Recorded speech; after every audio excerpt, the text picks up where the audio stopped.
આપ નિહાળી રહ્યા છો ભારત દર્શન ન્યૂઝ। આજના મહત્વના સમાચાર। કામરેજ તાલુકાના ઉંભેલ ગામના ખેડૂત હેમંતભાઈ પટેલ વિદેશમાં કુદરતી પીણું નીરો નિકાસ કરીને ડોલરમાં કમાણી કરશે। ફ્યુચરિસ્ટિક ફાર્મિંગ થકી 8 વીઘામાં 35,000 ખજૂરીનું વાવેતર કર્યું। વર્ષ 2026માં રોજની 1.5 લાખથી વધુની કમાણી કરશે। માત્ર 2 વીઘામાં ગાર્ડન લોન અને ક્રિકેટ પીચ લોન ઘાસનું વાવેતર કરી તેના વેચાણ થકી વર્ષે દહાડે રૂ. 8 થી 10 લાખની આવક મેળવતા પ્રગતિશીલ ખેડૂત હેમંતભાઈ પટેલ। શિયાળામાં શરીરને સ્વસ્થ રાખવા નીરો ઉત્તમ સ્વાસ્થ્યવર્ધક પીણું। પ્રકૃતિને ખીલવતી પ્રાકૃતિક ખેતી અપનાવી અનેક ખેડૂતોને સમૃદ્ધિની દિશા મળી છે। કૃષિ અને ઋષિની સંસ્કૃતિ ધરાવતા ભારતવર્ષમાં આજે પ્રાકૃતિક ખેતીએ મિશન મોડમાં વેગ પકડ્યો છે। વાત કરીએ એવા ખેડૂતની કે જેણે પ્રાકૃતિક ખેતી સાથે ફ્યુચરિસ્ટિક ફાર્મિંગને જીવનનું મુખ્ય ધ્યેય માની લીધું છે અને આવનાર 5-10 વર્ષનું આયોજન કરીને 8 વીઘામાં 3,500 ખજૂરીનું વાવેતર કરીને વર્ષ 2026માં આરોગ્યવર્ધક પીણું નીરોની વિદેશમાં નિકાસ કરીને ડોલરમાં કમાણી કરવાનું સપનું સેવ્યું છે। આ ખેડૂત છે સુરત જિલ્લાના કામરેજ તાલુકાના ઉંભેલ ગામના હેમંતભાઈ હસમુખભાઈ પટેલ, જેમણે પ્રાકૃતિક ખેતીમાં પણ એક કદમ આગળ વધીને ફ્યુચરિસ્ટિક ફાર્મિંગ અપનાવ્યું છે। સાથોસાથ તેઓ માત્ર 2 વીઘામાં ગાર્ડન લોન અને ક્રિકેટ પીચ લોન ઘાસનું વાવેતર કરી તેના વેચાણ થકી વર્ષે દહાડે રૂપિયા 8 થી 10 લાખની આવક મેળવી રહ્યા છે। રિપોર્ટ ભગતસિંહ ચૌહાણ, સુરત।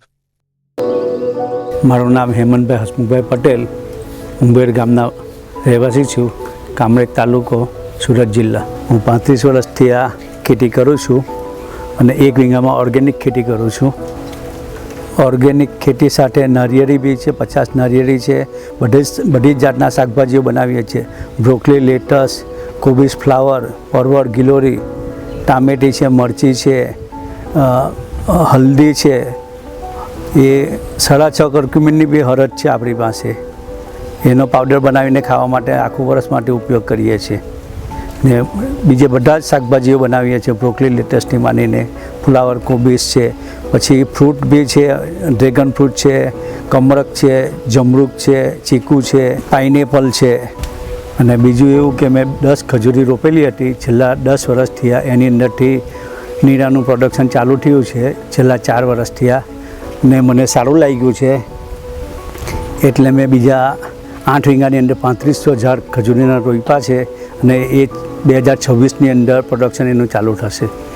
એનું પ્રોડક્શન ચાલુ થશે એટલે અમારું એવું છે કે અમે એને એક્સપોર્ટની અંદર આપીશું એમ। તો રોજનું 3,000 લીટર નીરો નીકળશે અને એનો એવરેજ 60 રૂપિયાનો ભાવ મૂકશું તો પર ડે 1,80,000 રૂપિયાનું પ્રોડક્શન આવશે। મિનિમમ 120 થી 150 દિવસની સિઝન રહેશે નીરાની। હા, બીજું એવું કે ગાર્ડનની લોનનું બી હું સપ્લાય આપું છું, બનાવેલી છે 2 વીઘાની અંદર, જેમાંથી અમેરિકન બ્લુ વેરાયટી છે ને એક સિલેક્શન 1 વેરાયટી છે। સિલેક્શન 1 વેરાયટી છે તે ક્રિકેટ ગ્રાઉન્ડ માટે જાય છે ને અમેરિકન બ્લુ છે એ ગાર્ડનિંગ માટે જાય છે।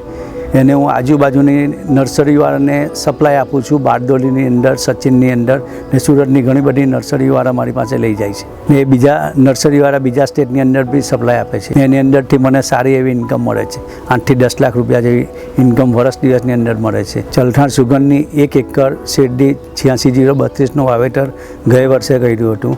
એનું મેં માર્ચ મહિનાની અંદર મલ્ચિંગ કર્યું હતું। મલ્ચિંગ કરવાથી પાણી બી ઓછું આપવું પડે છે, ઉનાળાને પાણીની તકલીફ હોય છે તે ટાઈમે શેરડીને ઓછા પાણીએ બી ભેજ પકડી રાખે છે અને એને લીધે જમીનની ફળદ્રુપતા વધી છે અને પાણી બી ઓછું આપવું, એને લીધે પ્રોડક્શન બી વધશે શેરડીનું।